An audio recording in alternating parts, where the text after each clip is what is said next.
Ma fille rejoint l'entreprise, j'ai donc besoin que vous démissionniez. C'est votre dernier jour. C'est par ces mots que le président m'a soudainement annoncé mon licenciement. Le matin du 20. J'étais sous le choc, incapable de dire un mot. Le 20, c'était le jour de paiement des fournisseurs. Certains règlements se faisaient par virement pour les partenaires de longue date, mais j'effectuais aussi des paiements directs, profitant de l'occasion pour leur rendre une visite de courtoisie. Vous avez l'air prête à partir immédiatement. Je vous accorde un jour de congé, rien que pour vous, alors partez vite, a-t-il dit. Il m'a poussé hors du bureau, et la porte s'est refermée avec un claquement sec juste devant mon visage. Je ne savais même pas par où commencer pour protester. Je m'appelle Émilie. J'ai rejoint cette entreprise familiale de BTP, pavage, juste après le lycée et j'y ai travaillé comme employé administratif pendant 10 ans. Enfin, jusqu'à il y a quelques instants. L'entreprise comptait une vingtaine d'employés, et lorsque l'actuel président du conseil d'administration, le chairman, était encore directeur, l'ambiance de travail était excellente. C'était un endroit où il faisait bon travailler. Le chairman, maintenant à la retraite, travaillait main dans la main avec les jeunes employés. Sa femme, Catherine, venait chaque jour aider à diverses tâches jusqu'à son hospitalisation. Leur fille, Kelly, était compétente aussi bien sur le terrain qu'au bureau. Son mari était le chef de chantier et avait la pleine confiance des équipes sur site. Bien qu'ils soient la famille fondatrice, ils n'ont jamais agi avec supériorité ni méprisé les employés. J'aurais tant aimé que cette vie professionnelle agréable et sans accroc continue, mais la réalité, malheureusement, n'a pas été aussi clémente. À la fin de l'année dernière, lors de la visite médicale d'entreprise, on a diagnostiqué un cancer au chairman. Il a décidé de se retirer de la direction et a nommé le mari de Kelly, le chef de chantier, comme successeur. Les employés et moi-même étions unanimes. Nous pensions tous que le chairman devait se concentrer sur son traitement, et nous lui souhaitions de vivre longtemps. Cependant, soudainement, le fils aîné du chairman, Tom, a débarqué avec sa famille. Je ne sais pas d'où il avait eu l'information. Il s'est avéré que le chairman avait un autre enfant que Kelly. Tom avait été déshérité environ 30 ans plus tôt, ce que j'ignorais totalement. Selon les employés les plus anciens, Tom était un fauteur de troubles dans sa jeunesse, ayant souvent affaire à la police. Chaque fois qu'il causait des problèmes, le chairman et Catherine allaient présenter leurs excuses. Après avoir abandonné le lycée, il s'est lancé dans le marketing de réseau, MLM, et des activités frauduleuses, ce qui a finalement conduit son père à le renier. Bien qu'ils aient été sans contact pendant longtemps, Tom est réapparu un jour, suppliant son père, « Papa, j'ai réalisé mes erreurs. S'il te plaît, pardonne-moi. » J'étais stupéfaite d'assister à cela dans notre petite entreprise, où le bureau du directeur et la salle administrative ne faisaient qu'un. Tom a exprimé le désir de se réconcilier et de travailler dans l'entreprise, mais son passé rendait sa sincérité difficile à croire. Je m'excuse auprès de tout le monde, mais je vous demande de donner une autre chance à Tom, a dit le chairman, suppliant toutes les personnes présentes. Kelly et les anciens employés, qui connaissaient le passé trouble de Tom, ne pouvaient pas se réjouir pleinement, mais ils ne pouvaient pas non plus refuser la demande sincère du chairman. Tom et sa famille ont donc emménagé dans l'annexe de la maison du chairman. Tom est devenu employé et sa femme s'est chargée des tâches ménagères. Je n'ai vu leur fille qu'une seule fois, lorsqu'elle a visité l'entreprise. Elle semblait être étudiante. Le chairman croyait que Tom s'était amendé après avoir affronté des épreuves. Catherine était folle de joie que Tom soit revenu avec sa famille, parlant de rebâtir l'entreprise ensemble. Cependant, un problème n'a pas tardé à surgir. Tom a insisté sur un point, « Je suis le fils aîné, je devrais être le prochain directeur », a-t-il déclaré, tendant ses relations avec Kelly et le chef de chantier. Bien qu'il prétende travailler assidûment devant son père, Tom ne faisait presque rien. Il tenait fréquemment des propos désobligeants comme « Le travail physique, c'est pour les ouvriers » ou « Vous n'êtes que des employés de bureau, travaillez en silence ». Naturellement, son comportement l'a rapidement rendu impopulaire. Certains jeunes employés sont même allés voir directement le chairman, « Je ne peux pas travailler dans ces conditions ». Mais le chairman et Catherine ont supplié tout le monde, « Nous allons lui en parler. S'il vous plaît, faites preuve de compréhension. » Puis, à cause du stress ou d'autres raisons, le cancer du chairman s'est soudainement aggravé, et il a été hospitalisé il y a 3 mois. Tom a alors déclaré, « C'est moi, le directeur. » Malgré les conseils des employés qui poussaient le chairman et Catherine à s'en tenir au plan initial, nommé le chef de chantier, ils ont finalement choisi Tom, leur fils biologique, plutôt que leur gendre. Cette décision a provoqué des récriminations. Certains estimaient que le couple était aveuglé par l'amour parental ou perdait en lucidité avec l'âge. L'atmosphère autrefois harmonieuse est devenue tendue et pesante. Alors que les tensions montaient, Kelly et le chef de chantier ont commencé à œuvrer en coulisses pour gérer l'entreprise. Cela m'a laissé seul à gérer toutes les tâches administratives, alors qu'auparavant, Catherine, Kelly et moi partagions la charge de travail. Désormais, je faisais régulièrement des heures supplémentaires, quittant parfois le bureau si tard que le jour suivant avait déjà commencé. Pendant ce temps, Tom, qui semblait considérer l'administratif comme une sinécure, passait ses journées dans les bars à hôtesse, aux courses de chevaux ou à jouer. Ma relation avec lui s'est sérieusement dégradée à cause d'une note de frais. Il utilisait la carte de crédit de l'entreprise pour ses dépenses personnelles, ce que j'avais toléré jusqu'à une certaine limite. Mais cette fois, la dépense dépassait les bornes. Avec appréhension, je lui ai rendu le reçu. Je ne peux pas approuver cette dépense. Quoi? Pourquoi? C'est pour la gaine corrective de votre femme. Ce n'est pas lié à l'entreprise, ça ne peut pas passer en frais professionnels. Comme prévu, son visage s'est empourpré. Ne me cherchez pas, c'est la femme du directeur. Il est normal qu'elle soit bien habillée. C'est une dépense justifiée. Non, ça ne fonctionne pas comme ça.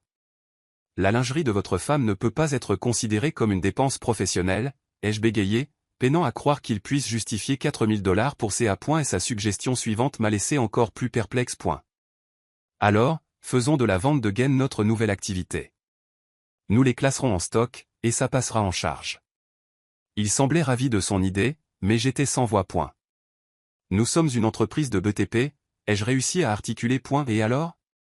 On menacera les clients, s'ils n'achètent pas, on annule leur contrat. Tout le monde achètera. C'est de l'argent facile. 2 000 $ l'unité, 4 000 $ le lot. Il a éclaté de rire, mais je me sentais horrifié. C'est absolument inacceptable. Cela va ruiner notre crédibilité, lui ai-je lancé, furieuse. À partir de ce moment, je suis devenu sa cible. Jour après jour, j'ai enduré ses réprimandes. J'ai envisagé de démissionner maintes fois. Mais je suis resté, par loyauté envers le chairman qui m'avait toujours soutenu et par inquiétude pour l'équipe. Et puis, je ne pouvais pas me permettre de perdre mon emploi si subitement. J'ai décidé de tenir bon. Mais c'est alors que, de manière inattendue, j'ai été licencié. Si je pars brusquement, cela va causer des problèmes aux clients, ai-je pensé.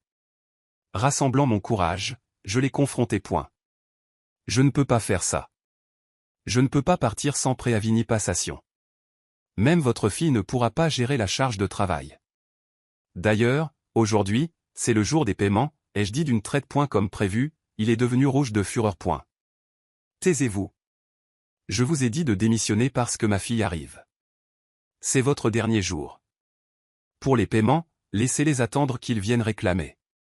Pas besoin de les payer d'avance. Pardon, mais n'est-il pas normal de payer ce qu'on achète, ai-je expliqué, comme à un enfant. Et sa réponse fut si déraisonnable que j'ai douté de sa santé mentale. Si c'est le cas, menacez-les de changer de fournisseur. Dites-leur qu'on ne paiera pas cette fois, qu'ils doivent nous le faire gratuitement. Quoi? On ne peut pas faire ça. J'étais stupéfaite. Vous êtes complètement inutile. Ma fille a un diplôme universitaire. Elle gérera ça facilement. En tant que membre de la famille, elle ne remettra pas en question mes dépenses comme vous. Vous n'êtes que parole. Nous n'avons pas besoin de vous. Partez, a-t-il ricané. Et il était clair qu'il voulait mettre sa fille à la compta pour faire passer ses frais personnels. Ah, vraiment? Souvenez-vous juste d'une chose, je ne regretterai pas cette décision, ai-je répliqué. Et ma patience était à bout. J'ai rapidement rassemblé mes affaires et quitté l'entreprise, désolé pour nos clients. J'ai appelé Kelly. Même si je la savais occupée, c'était urgent. J'ai tout expliqué et lui ai fait confiance. Une fois dehors, je me suis retrouvé sans rien à faire. Être licencié sans préavis était une violation flagrante du droit du travail. Si je le signalais à l'inspection du travail, l'entreprise aurait des ennuis. Comme notre PME cotisait à une caisse de garantie, je pouvais réclamer mes indemnités de licenciement et un mois de salaire. J'y n'étais pas pressé, le délai de prescription était de 2 ans. J'ai planifié mes démarches et j'ai décidé de prendre une semaine pour moi. J'avais enchaîné les heures supplémentaires et j'avais besoin de souffler.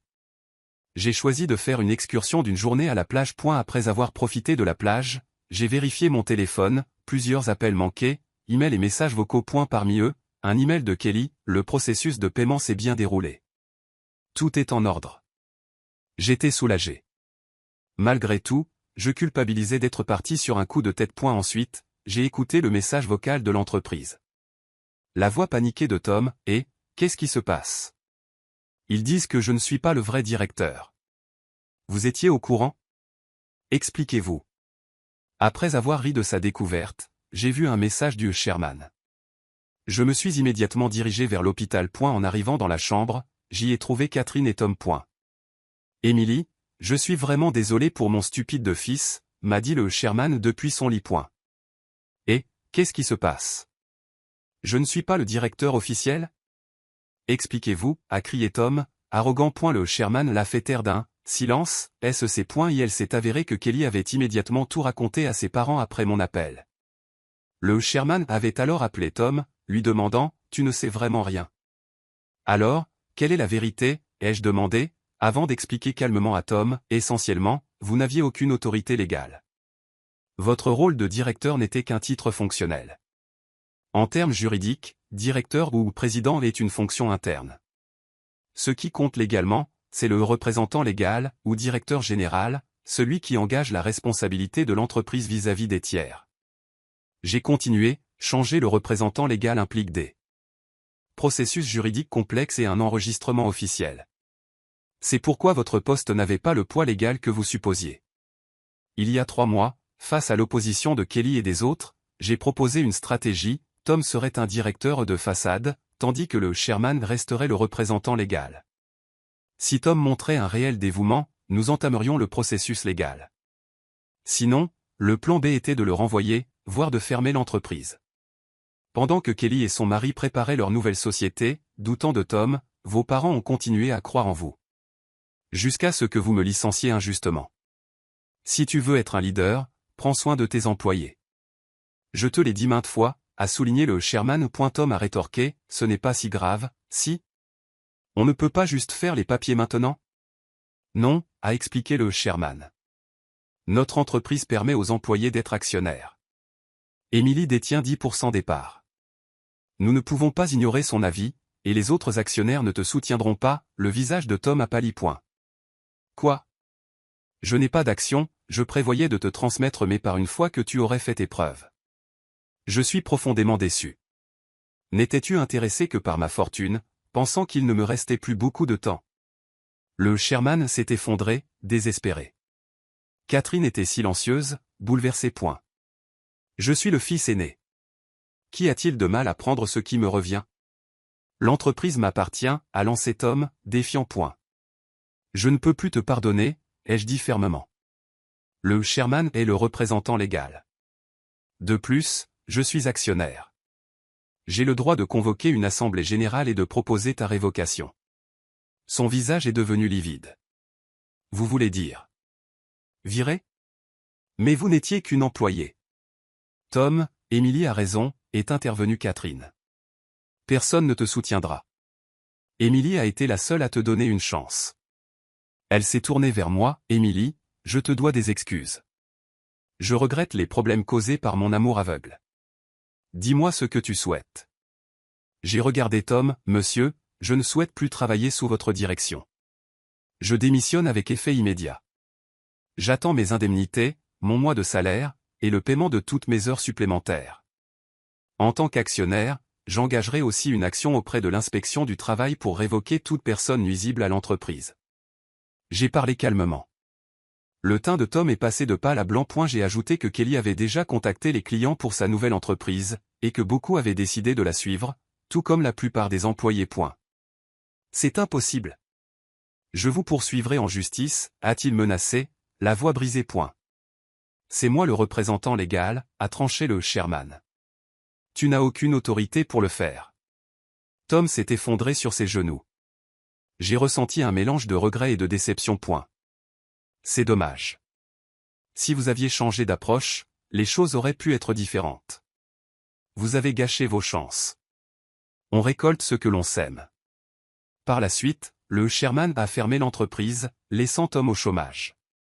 Sa femme a tenté de vendre ses gaines, sans succès. Ils ont eu des démêlés avec la justice pour vente agressive et ont été arrêtés pour participation à un système pyramidal. Quand Kelly est retournée chez ses parents, elle a trouvé des cartons de marchandises invendues.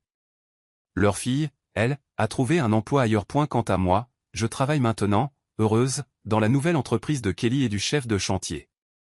Je chéris mes relations avec les autres et je m'efforce de vivre authentiquement chaque jour.